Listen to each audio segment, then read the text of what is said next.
A very good evening to you all and welcome from me, Rukidi Edward Kijanangoma, to News Tonight, this second and final edition here on UBC TV, and we are coming to you live online and on air from Rutgers House here on Nile Avenue. Now, Uganda's poverty levels reduced from 21.4% in financial year 2016-2017 to 20.3% in 2019-2020, according to the Sustainable Development Goals report of 2021. Now, this has been attributed to government programs like social protection, agriculture credit facility, and a MUGA and parish development model. Now, while launching the first annual Sustainable Development Goals Conference in Kampala, the Prime Minister Robin Anabanja said the parish development model is a game changer against poverty and must be supported. Let's get more in this story. Uganda has made strides in achieving some of the respective targets on each of the 17 Sustainable Development Goals. Government has come up with parish development model aligned to SDG's principle of leaving no one behind, targeting households still in subsistence economy to cash economy. The overreaching objective of the parish development model is to increase household incomes and improve the quality of life of Ugandans, with a specific focus on total transformation of the subsistence households into the money economy. The Sustainable Development Goals Progress Report of 2021 indicate that 69% of households lived in dwellings with brick walls in 2019-20, an improvement from 67% in 2016-17, while access to improved safe water was maintained at 79% in 2016-17 and 2019-20. Clean water and sanitation is goal number 6. Now, we noted that 79% of the households had access to improved drinking water, which is slightly below the NDP target. NDP target was 83, so by last year, we had 79%. It was an increase, but of course, we did not reach that level, so we need to move. The Focal Point Minister, SDGs, Justin Kasule Lumumba, said local leaders desire to see more work done to localize sustainable development goals. Children and adults' input towards accelerating progress on SDGs include investment in clean water, address issues of pupil-teacher ratio, teenage pregnancy, and increased cultivation in swamps. We have constructed schools, but we have also provided, government has provided good environment that now the numbers of children have gone up, and we need to up our game on constructing classrooms, because UN partner organizations advise Uganda to put effort on mechanisms already in place and the sizable population to yield progress and development. So Uganda is blessed in that respect, that it has a population that's sizable enough to yield growth benefits. The only challenge is, in these difficult times, how to be able to make sure that the progress that is the progress that the government is making, that the people are making, is felt by all Uganda. I'm Nafka Farida and Juman Samba in Kampala. Now, tension is building in Bunagana Town Council, Kisoro District, as armed forces of the Democratic Republic of the Congo fight M23 rebels around Bunagana border point. M23 rebels have manned the Congolese side of the Bunagana border after FARDC soldiers fled to Uganda. Rebels have been allowing thousands of refugees who are camping on the Ugandan side of the border of Bunagana to cross back and pick their necessities. In the wee hours of Thursday morning, FARDC, Democratic Forces for the Liberation of Rwanda, Mai Mai, Nyatura and M23 rebels exchanged bullets near the border with Uganda. Ugandan security officials were also forced to temporarily close Bunagana police station as UPDF soldiers took over the no man's land to prevent fighting from crossing to Uganda. One of the M23 rebels, who refused to reveal his name, says they have managed to chase away armed men who had come to invade them in Bunagana and wanted to root properties of refugees. The refugees were forced to defend themselves, an act that led into fighting between them and the rebels who were carrying bombs. The RDC Bunagana Town Council, Shafiq Sekandi and UPDF were seen restoring sanity by dispersing people. But refugees instead turned more rowdy and pelted stones at vehicles. They are now becoming violent because we don't know exactly what is causing this, but it's like these people are very tired. The moment they happen to look at even cars, they are just very violent. They are even picking stones and making a demonstration, but we don't know whom they are demonstrating to.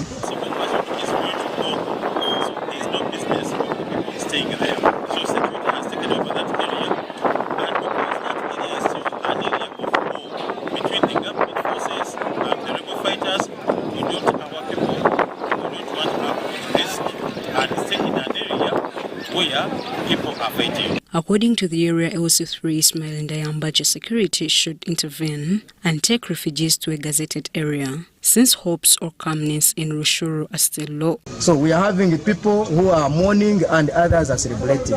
We are expecting them to have their madness to have grown up to the level whereby we cannot control. So we are requesting the government now to intervene with at least security to take care and control these people by establishing something like a correction center where these people can. The Speaker of Parliament, Anita Among, has pledged to come up with stringent laws that protect the rights of children. While receiving a petition from Save the Children, the Speaker expressed dismay over the declining morale and took a swipe at parents for connivance with perpetrators of child abuse. Take a watch. Uganda has joined the other African countries to commemorate the Day of the African Child under the theme Eliminating Harmful Practices Affecting Children. The significant commemoration has been held in Butaleja district, one of the districts with the highest cases of teenage pregnancies and early marriages. Celebrations of the 16th Day of the African Child is occasioned by a reflection of achievements realized towards improving the plight of the marginalized and vulnerable children. So many parents are not providing food. Malnourishment is on its rise in the country. With persistence in harmful practices and behaviors towards children, including discrimination, violation of their rights, sexual abuses, teenage pregnancies and marriages, child labor and child sacrifices, more questions have been drawn on the implementation of available laws safeguarding the rights of the children. A motion on the floor of Parliament to make a law against child marriage. Most of the married children would be in school if child marriage was clearly made a crime. We, the children, believe that this is something Parliament can do. In their petition presented, the Speaker of Parliament, Save the Children, led by Parliamentary Forum on Children, has called for revision of the existing laws that are compatible with the implementation. Sub-counties, we have secretaries for children at all LOC1 executive committees. But when we go there, those people are not sensitized, they don't know their roles. Speaker Anita Among has expressed dismay over continued connivance of parents with the perpetrators of child abuses. Even our own parents, the parents of these children, tend to go and say, let's negotiate out of. Speaker Among has pledged to ensure all laws whose implementation is lacking are revisited and also new stringent laws introduced. Much as it is in the law, but we must bring something that can hold the parents accountable. The Day of the African Child has been celebrated every year, June 16th, since 1991, when it was initiated by the Organization of African Unity. Susan Naonga, reporting for ABC TV. Members of Parliament are till today concerned with how the parish development model is being implemented. The concern was raised during the ongoing induction of the 11th Parliament, where the Minister for ICT and National Guidance, Chris Mariomosi, was tasked to respond to the heated members of Parliament on various concerns over the implementation of the parish development model. The Minister for Information, Communication, Technology and National Guidance, Dr. Chris Baryomonsi, has updated members of Parliament on the progress of the implementation of parish development model. But because we haven't formed circles in all the parishes, the money which was meant for this financial year will not be sent. We shall rather send it in the next financial year, the 17 million shillings per parish. Now will be received in the first quarter. This was during the training of the members of the 11th Parliament on legislative process, which has entered day 2.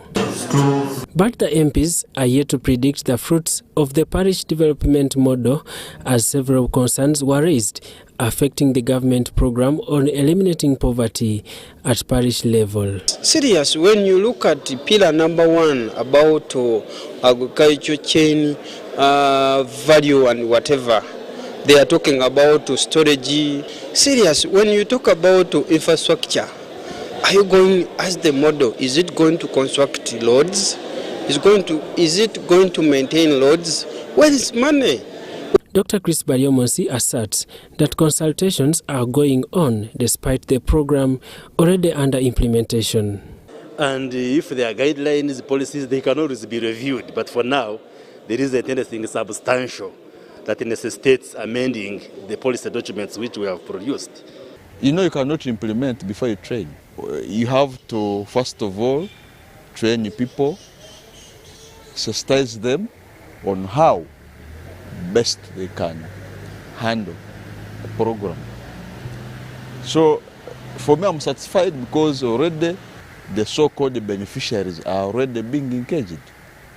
Baryomonsi, also the Kinkizi County East Member of Parliament, alerted the beneficiaries of parish development model not to pay any fee in order to join respective circles under parish development model. And the circles are going to be registered and they open their accounts in the commercial banks or any financial institution supervised by Bank of Uganda in their area.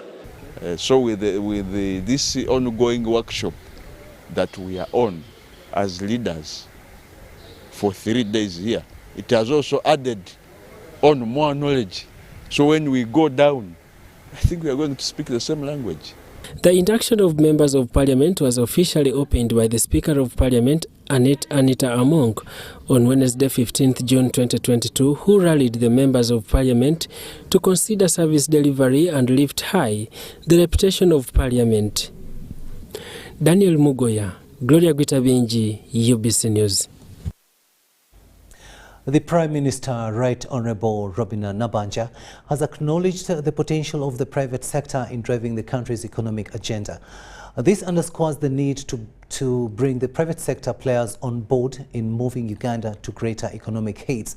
Now, this was during an early morning meeting with members and leadership of the Chief Executive Officers Forum, where resolutions from the recent retreat in Chankwanzi were adopted.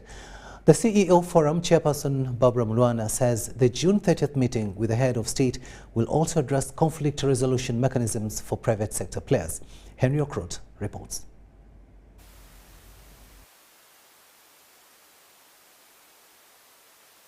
Uganda is now in a middle income status. Our economy is growing despite a number of challenges. The number of challenges, rising prices like you have said. Why?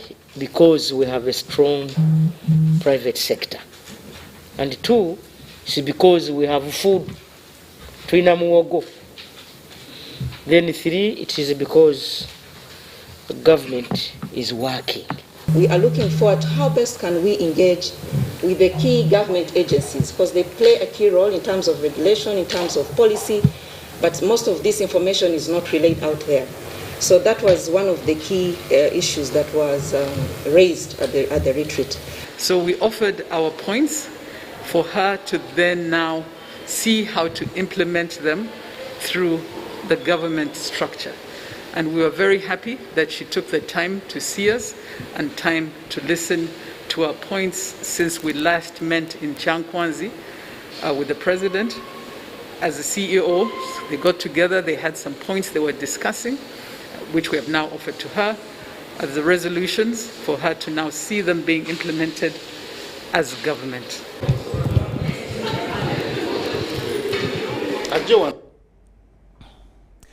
Now to some rather bad news. 5 people have drowned in River Nile after the boat they were traveling in capsized in Buikwe district.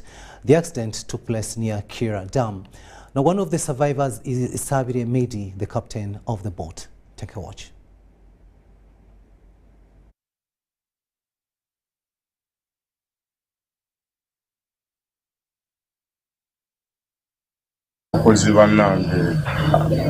Uli kusoga kati batudde mu lyato omukyalo omu naseseetuka mu nkooko bw'ati ng'alinga nga yeetereeza eryato bwe ligenze ng'ate ndi mu mwala terikomyewo bambi ne lituyiwayo abamu ne bafa abawonyewo Katonda bayagadde okuwonyawo ne tuwonawo. It's unfortunate that in my area here I got a very, very nasty accident where a boat drowned. It was carrying 11 persons in it. Unfortunately, the 5 are still drowned. A few, those are 2 people who survived, and the rest had to swim to see that they cross over. But it's really unfortunate.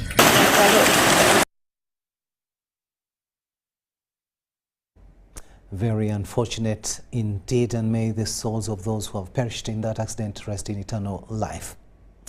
Now, the ruling National Resistance Movement political party has endorsed former Member of Parliament Herbert Ariko as its flag bearer for the upcoming by-election in Soroti City. The arrival at Ariko followed a formal process guided and overseen by Party Electoral Commission Chairperson Dr. Tanga Odoi. The Soroti East constituency seat fell vacant following a constitutional court ruling that annexed 2 parishes from Soroti West back to the east.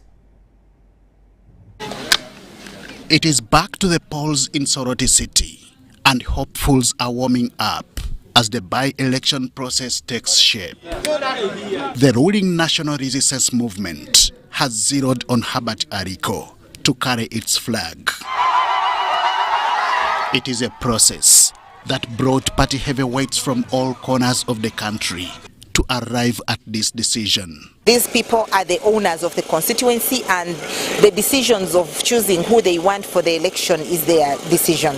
9 candidates had initially expressed interest, but were persuaded to step down in favor of Ariko.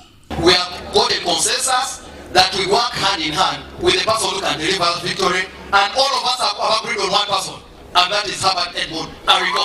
The only threat for Atan in this town is Ariko, and all people are crying for Ariko. Ariko will face off with FDC's Moses Okia Atan, NUP's Norman Emachu, and UPC's Pascal Amuriat.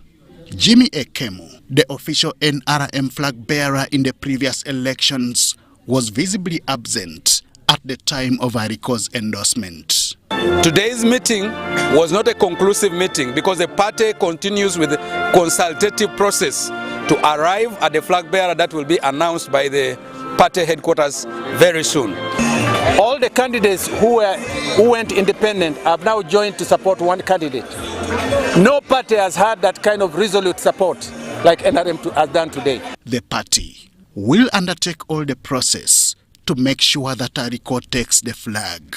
Is 80% willing to come. So we need to help him with the 20%. And that is what we are waiting for, so that we convince his employer, we also convince the one holding our flag, that this is a party issue, not an individual matter.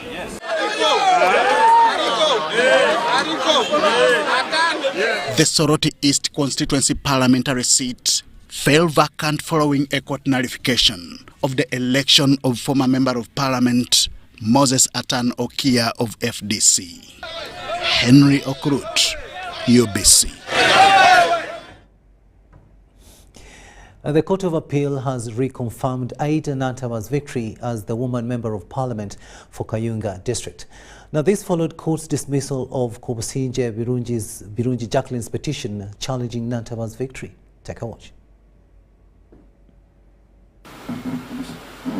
The Court of Appeal in Kampala has upheld Ida Nataba Erios's victory as the Kayunga Woman Member of Parliament. The finding of the court is that the appeal does not have merit and it is dismissed with no orders to costs.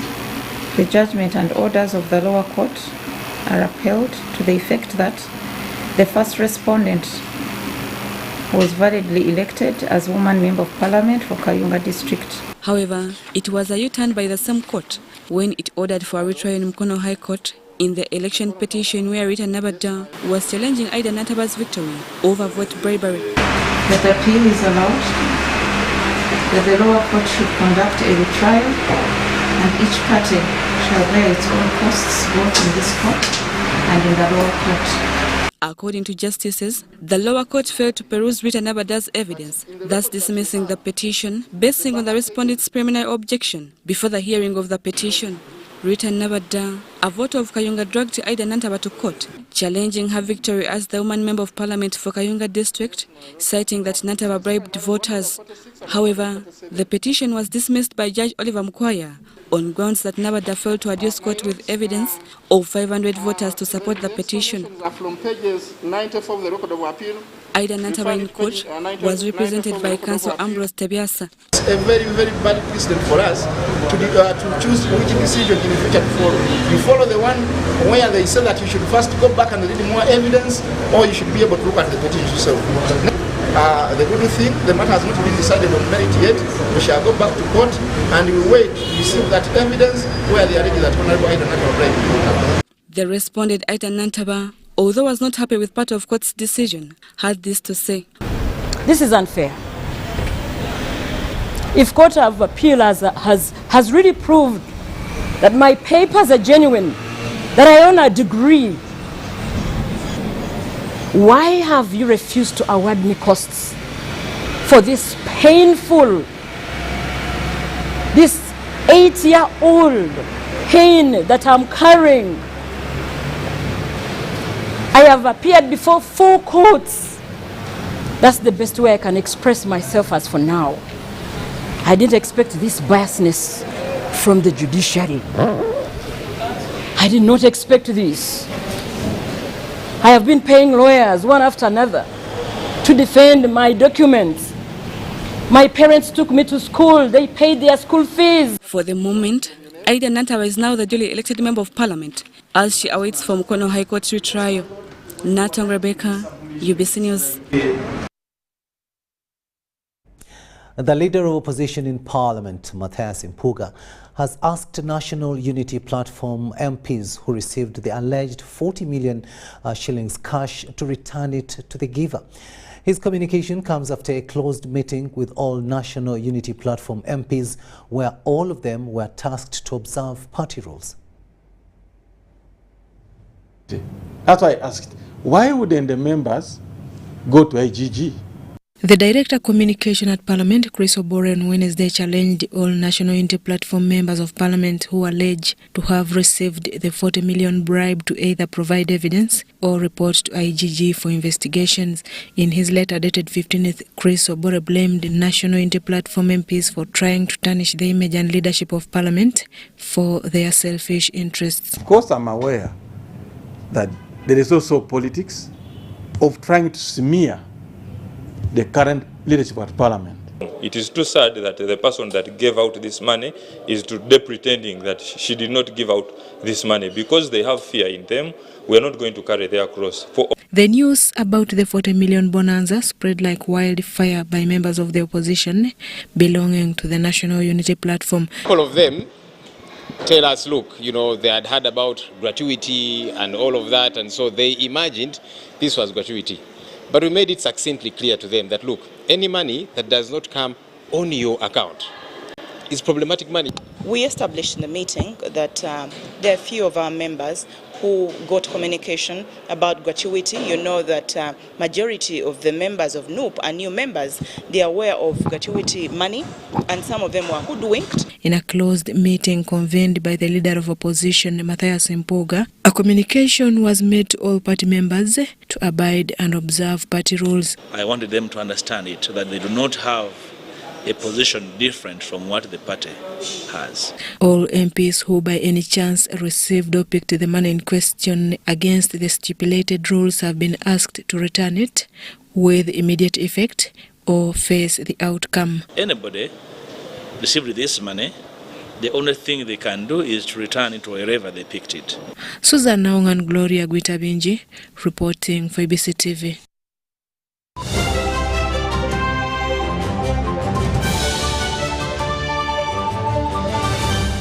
Today in history. On 16th June 1982, the Uganda National Liberation Army launched an attack, Operation Bonanza, against General Yoweri Kaguta Museveni's NRA in Luweero. The attack was commanded by Chief of Staff Brigadier David Oite Ojok, and it involved 4,000 soldiers. However, the operation failed as the NRA rebels tactfully slipped through the UNLA defense line, and later in January 1986, the National Resistance Army captured power.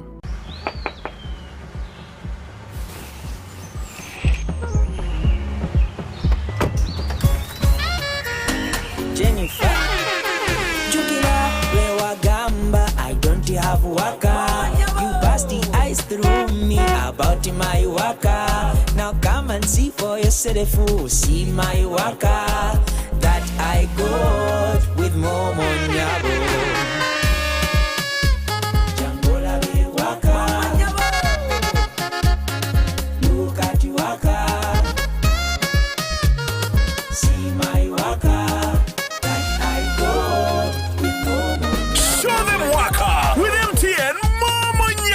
Simply deposit 20K or more on your mobile money for a chance to win 3 Toyota Succeeds and money to 2,000 lucky winners every week. We're giving away 24 cars and over 2 billion shillings of mobile money. Are you a player in the tourism sector with a struggling business following the COVID pandemic? UDB, in partnership with European Union, is providing financial assistance to businesses operating in the tourism sector. You can access subsidized loan with grants, loan with a tenure of up to 5 years, free business advisory services, and free environmental impact assessment. Visit www.udbl.co.ug/call for applications to apply. Deadline for submission is 31st October 2022 at 5 p.m. For more information, please call 0414 355 509. Meet Professor Petero. He knows something every hustler in UG is gonna love. Oh, see. You see, I was just trying to get the documents to register for Airtel Money Pay. You don't need the documents. You just decided to register.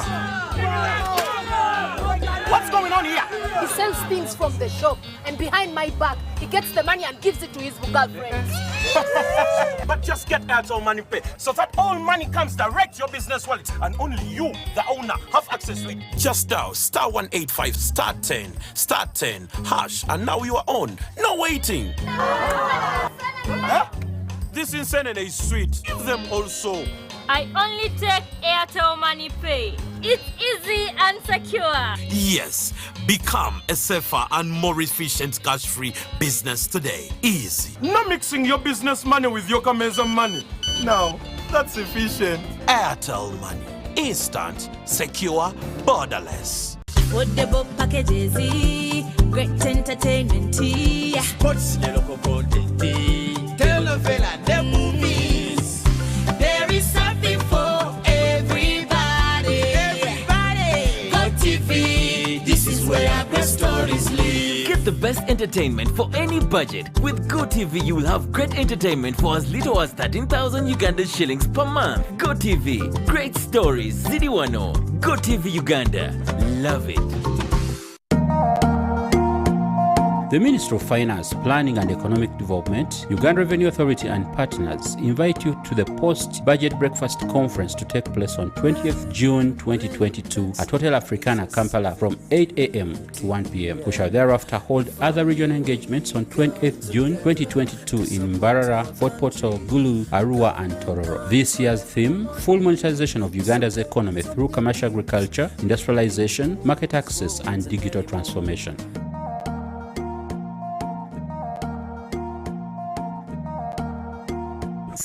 Uganda Revenue Authority. Developing Uganda together. The government of Uganda, through the Office of the Prime Minister, in collaboration with the United Nations in Uganda, have organized the first ever annual Sustainable Development Goals Conference from 16th to 17th June 2022 at Serena Conference Center, Kampala, under the theme Building Effective Models to Accelerate the SDGs in the Post-COVID-19 Era. The conference, held at both regional and national levels, aims at sharing ideas and good practices as well as catalyze actions to achieve the 2030 agenda, leaving no one behind. The national conference will be presided over by His Excellency President Yoweri Museveni. The regional forums will be held in Mbale on June 8th, in Hoima on June 10th, and in Gulu on June 13th, 2022. The conference will provide for both physical and virtual participation. For any inquiries on how to be part, go to sdgs.opm.go.ug. Together for the SDGs.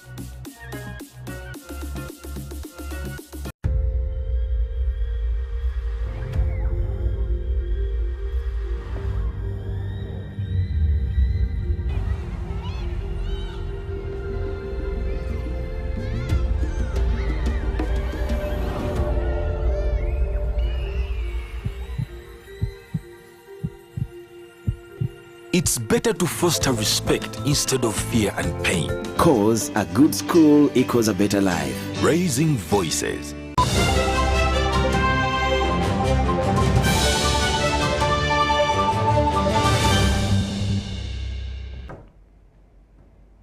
Welcome back from that break, and this is News Tonight here on UBC TV.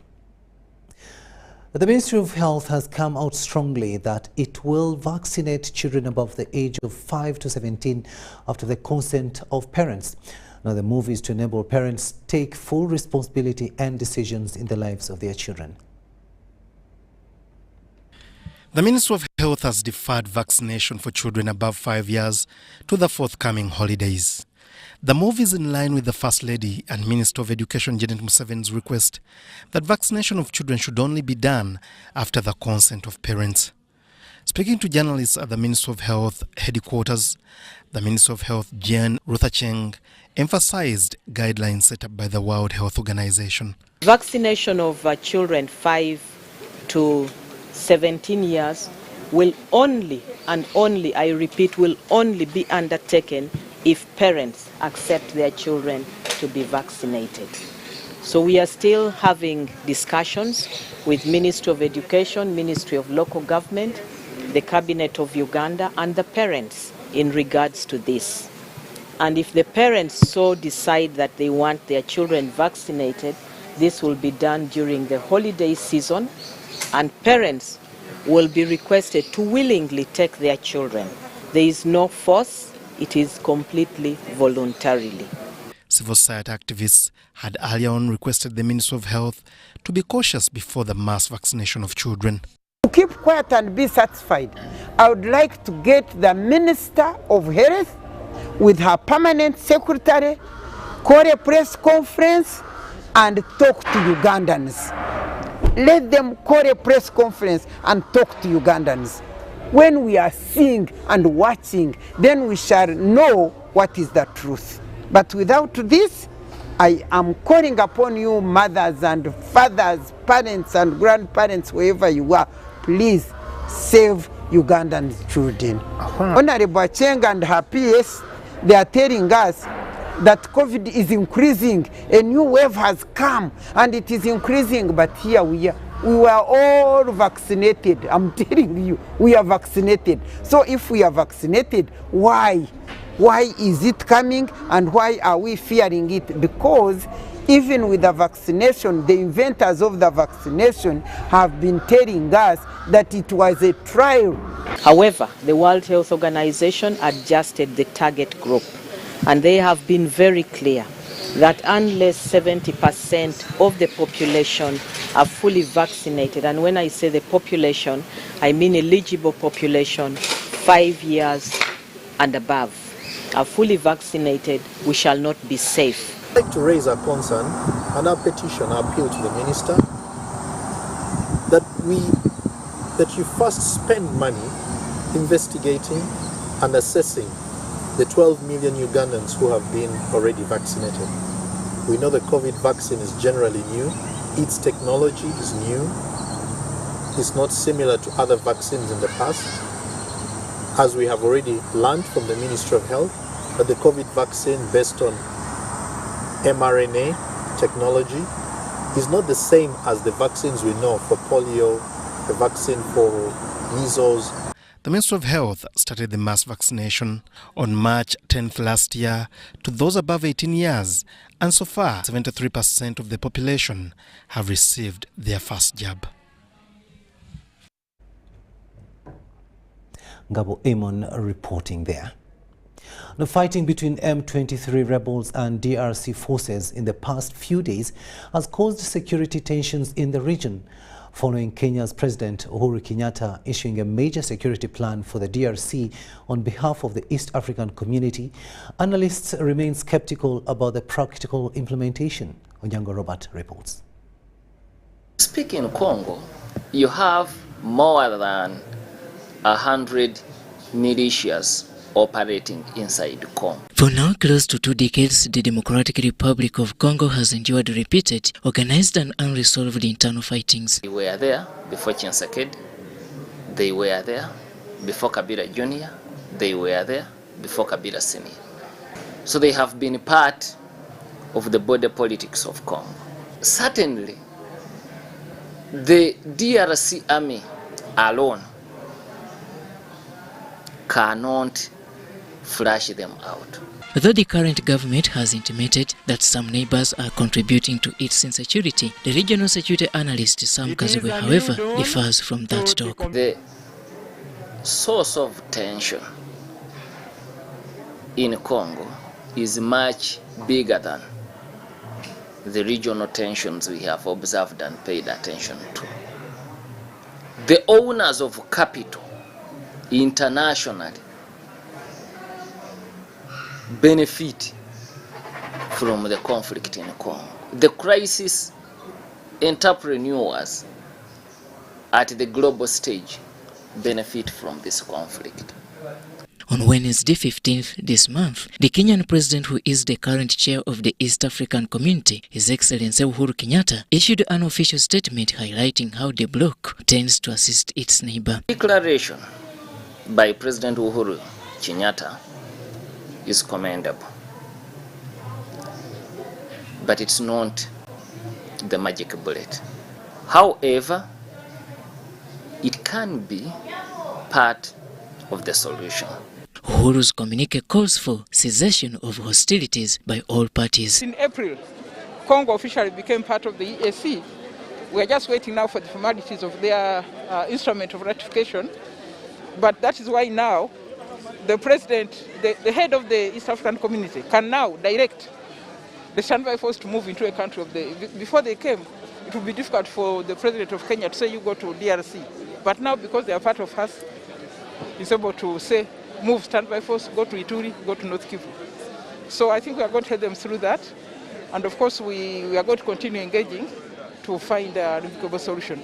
His Excellency Uhuru Kenyatta also announced that the East African Standby Joint Force is yet to be deployed in DRC.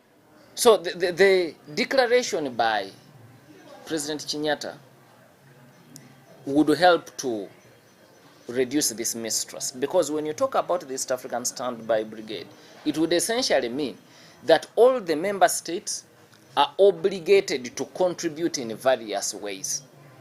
Some can contribute by sending troops, others financially, others by providing intelligence, but the participation of all would help to reduce the mistrust.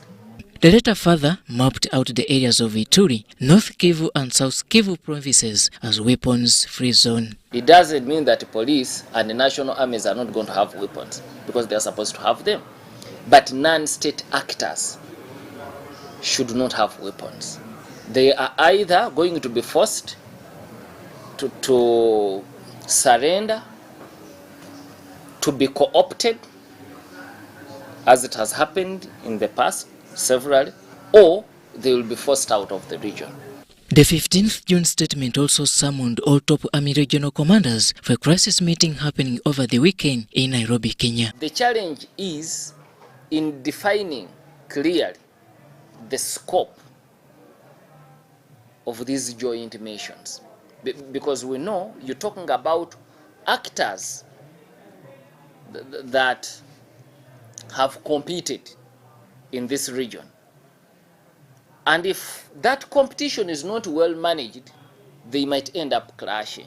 With the UPDF already deployed in DRC to comb out the ADF extremists, this tweet by Uganda's Land Forces Commander, Lieutenant General Muhoozi Kainerugaba, confirmed that Uganda has halted its Operation Shuja mission in DRC for a meantime. Robert Onyango, UBC News.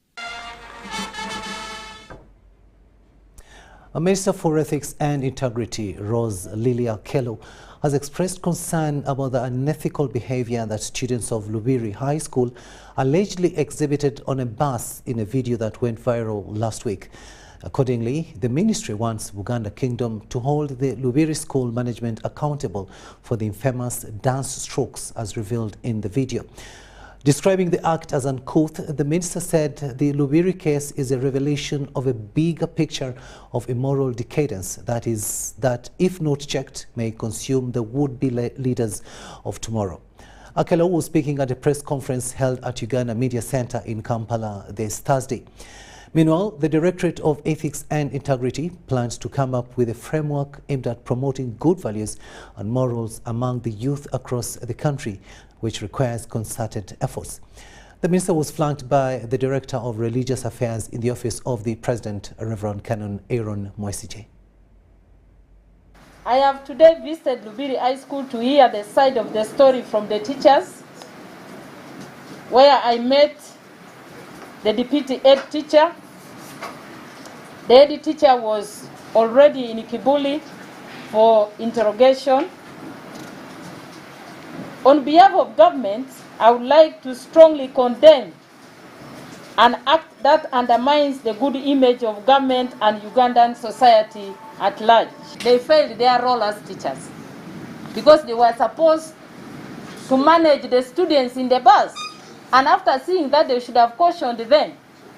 So, first of all, that one, they failed their responsibility. And they should also be cautioned by the school administration and the board. And they should also bear the same punishment the children are going to bear.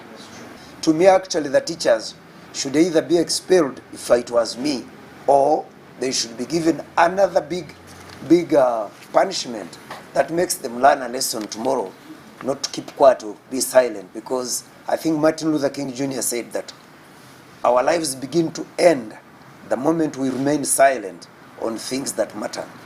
What I would suggest to the kingdom is they should punish those teachers, they should punish the students, as much as students may belong to good families or high-profile families. That's not important, so that the school can move on with a good record. My appeal is to all Ugandans that let's not leave our children only to the hands of the teachers.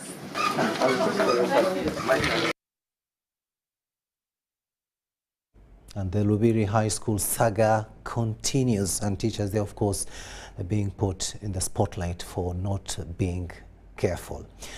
The Attorney General has asked the Constitutional Court to dismiss a petition filed by Mityana Municipality Member of Parliament, Francis Zaki, challenging his impeachment from office as a Commissioner of Parliament.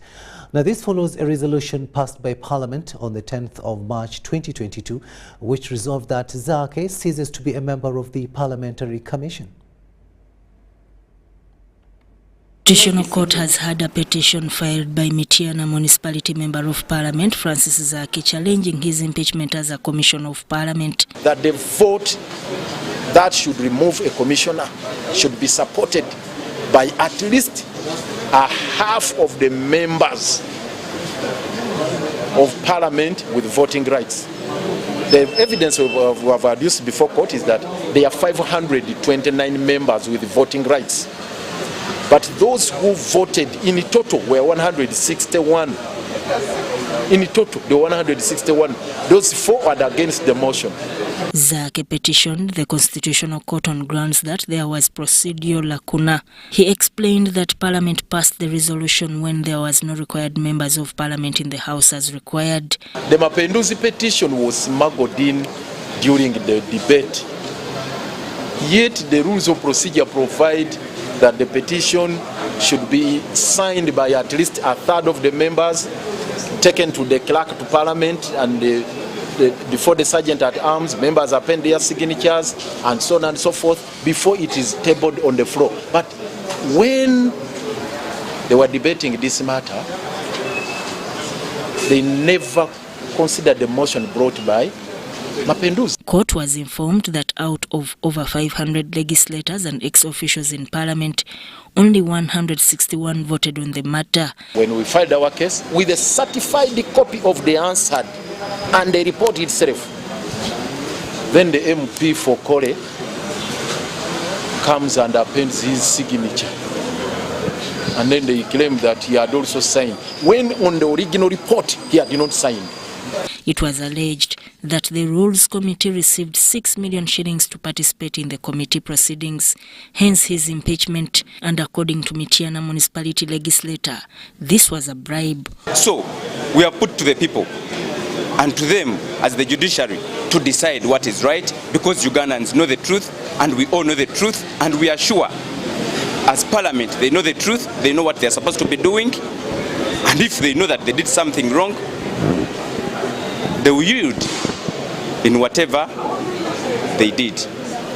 Court was asked to compel each beneficiary to refund the money to the consolidated fund and reinstate him on his job as commissioner. Court ruled it will give its verdict on notice. Our ruling is, in that case, once we have received all the submissions in rejoinder on Monday the 20th, judgment will be on notice. The justices gave each party 3 working days to put in additional documents clarifying on legal matters they had raised in their already filed written submissions. Sudat Kaye, UBC News.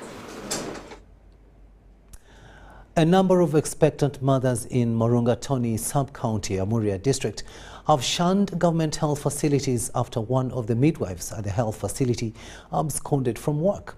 The stranded mothers have now resorted to traditional birth attendant services after failing to access the health services at Morunga-Toni Health Center 3. One of the midwives at Morunga-Toni Health Center 3 in Amuria district has been allegedly accused for taking the illegal study leave, leaving hundreds of expectant mothers stranded at the facility. Now we are paying staff who are out for studies without official permission. And 2, this other one is sick. Now we are mobilizing community to come to the health facility. But there is nobody to attend to them at the moment. The overwhelming number of expectant mothers has forced the remaining midwives to mistreat patients over exhaustion. Some expectant mothers visit traditional birth attendants. Birth attendants at the facility, you find a woman giving birth at the veranda. If you have not come with someone caretaking you, you will give up by giving birth to a veranda. But if you have come with someone who is caretaking you, that one gets up by receiving your child. The Amuria District Deputy Chief Administrative Officer, Paul Wamono, assured the locals that the situation has normalized.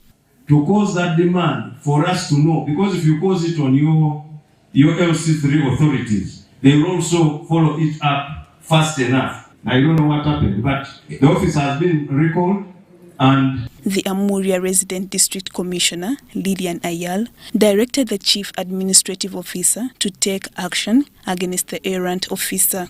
So it is not only about calling the officer back, but it's about pinching to ensure that the others are discouraged from practicing the same.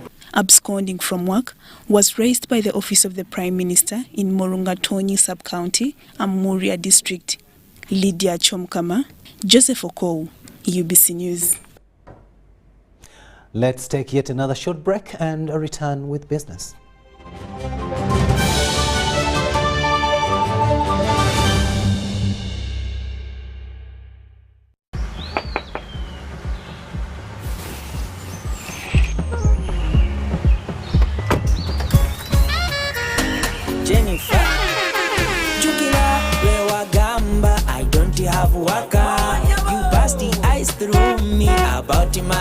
waka. Now come and see for yourself, see my waka that I got with Momo Nyabo.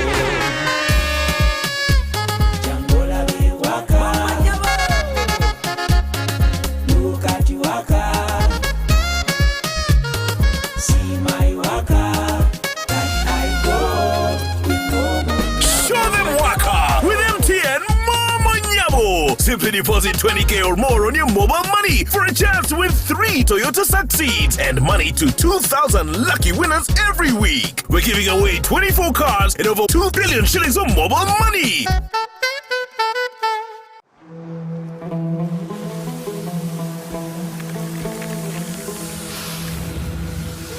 A World Cup in the desert? The first one in the Middle East. The first to be held at the end of the year? That's crazy.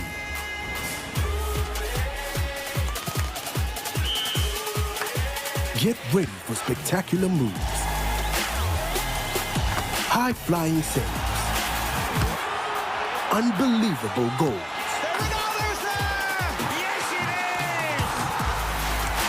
out-of-this-world celebrations.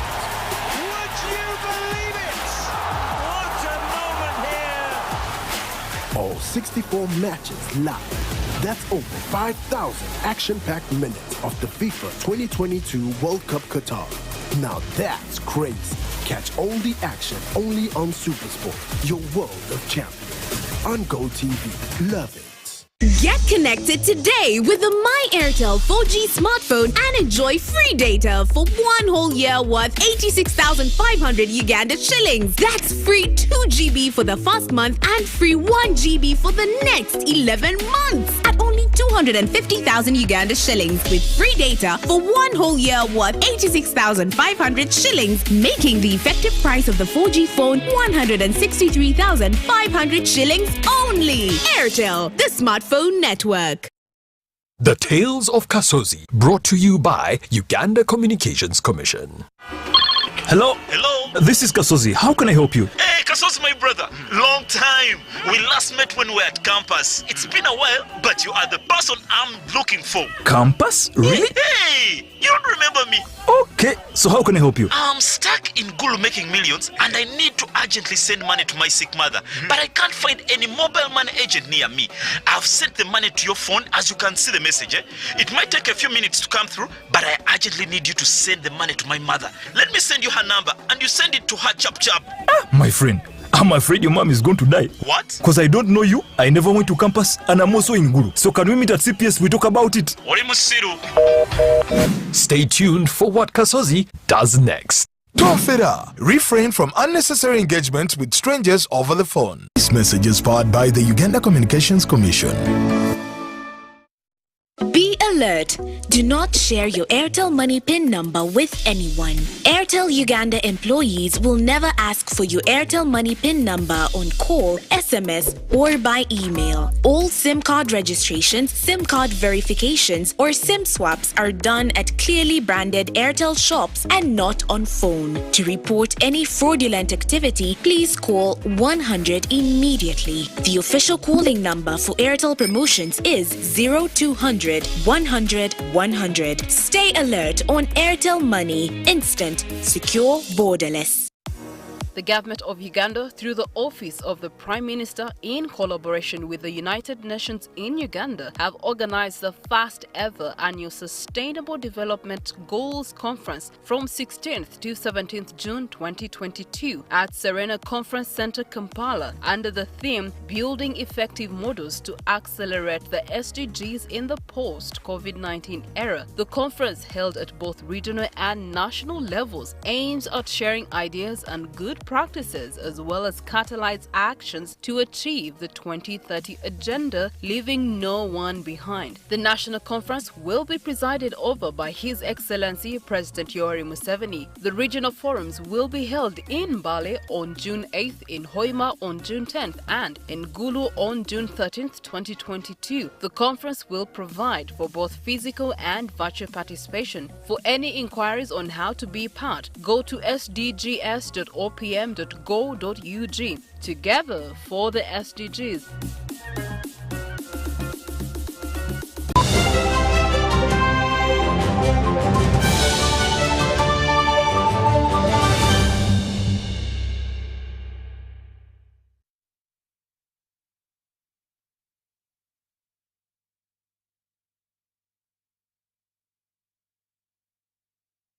Welcome back from that break, and this is News Tonight here on UBC TV. Let's have a look now at what's happening in the world of business. 15 banks have signed the Trade Clear platform to boost interbank trade within the country.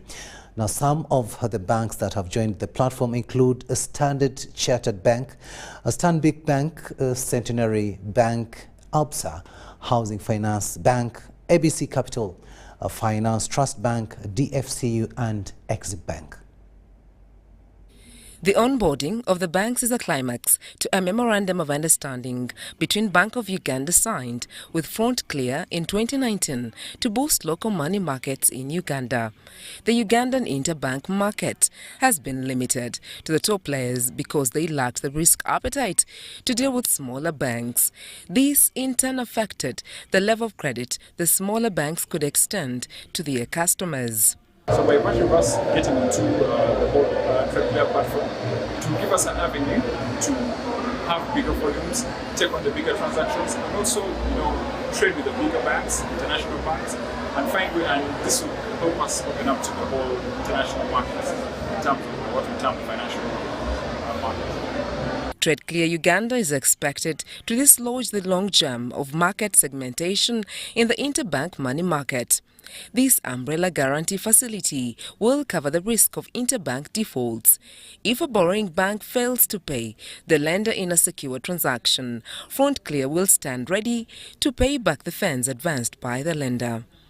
This allows the banks to be able to trade with one another more deeply than what they do today, and it has the benefits of making sure that the financial markets in Uganda are more inclusive and more deeper, and that ultimately leads to improved monetary policy, transmission, better pricing of liquidity, and ultimately better funding and more capabilities into the real economy. For long, some players in the local interbank money market have been relegated to fishing in shallow waters, while others hauled in the big catches from the deep waters. The existence of counterparty credit limits, which were set at zero in some cases, has constrained the fluid flow of liquidity among banks. No one bank that can do it all on their own. So it's important that we work with each other, support each other. One bank might have more liquidity than the other that they need, and there's another one that doesn't have enough. So by working together, you then collaborate, and at the end of the day, you get benefits that then you push over to your regular customers. Participation in the Trade Clear program is voluntary and based on the informed assessment and judgment of the participating financial institutions. Some of the banks that have joined the platform include Standard Chartered Bank, Stanbic Bank, Centenary Bank, Absa, Housing Finance, ABC Capital, Finance Trust Bank, DFCU and Exim Bank. Front Clear is a financial markets development finance company dedicated to stable and inclusive money markets. Sandra Kahonde, UBC News.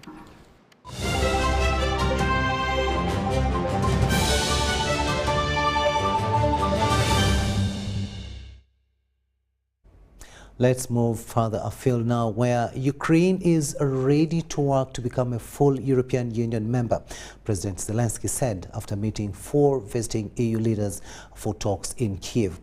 At a news conference in the Ukrainian capital, French President Emmanuel Macron, German Chancellor Olaf Scholz, Italian Prime Minister Mario Draghi and Romanian President Klaus Iohannis all publicly backed Kyiv's bid to join the bloc.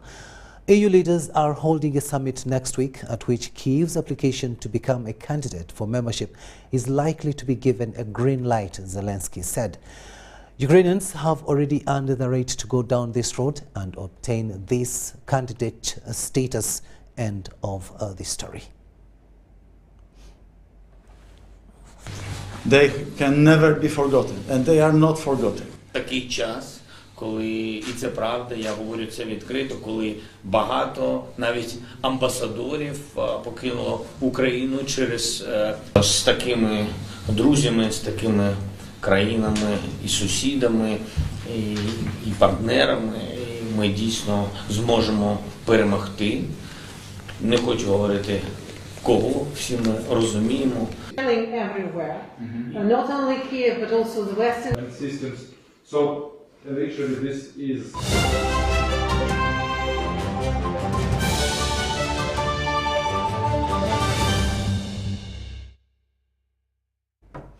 Sports news now, and we look at Varsity League, where Nasa Sebagwe scored the only goal of the game as Makerere University Business School edged Nkumba University in the Group B game of the 2022 University Football League played in Entebbe. It was the second time this season that Makerere University Business School beat Nkumba University, having edged them 1-0 in the first leg encounter played in Nakawa. The victory also ensured that the Nakawa-based institution maintains its 100%. After 5 games, Makerere University Business School has gathered maximum points, 15, and second-placed Nkumba University are on 9 points. Nkumba University will target to go through as one of the best second-placed teams, while University of Kisubi and Moni University, that are on 3 points each, are out of the competition. Action in the 2022 Pepsi University Football League will continue on Friday with a Group A meeting between the International University of East Africa and Uganda Christian University.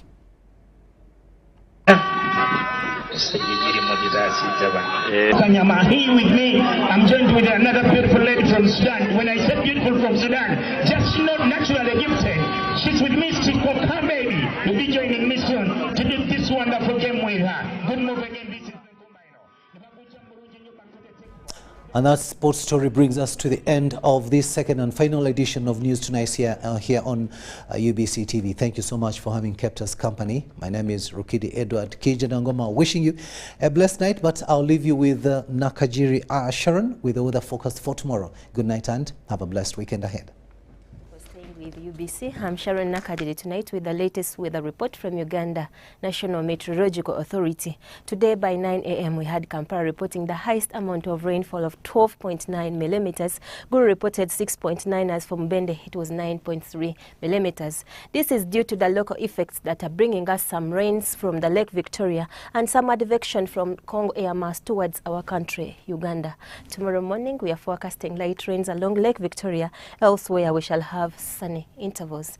During the course of the afternoon, we are forecasting light rains in the south. As for the north, we are forecasting sunny intervals. Temperatures are expected to rise up to 30 degrees Celsius in the north. As for Kampala, we are forecasting 27 degrees Celsius.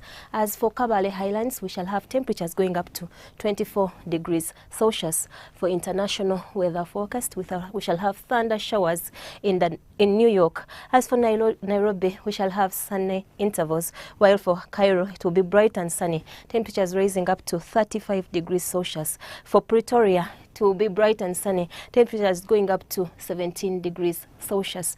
That nicely concludes our weather forecast today. Till tomorrow, have a good night.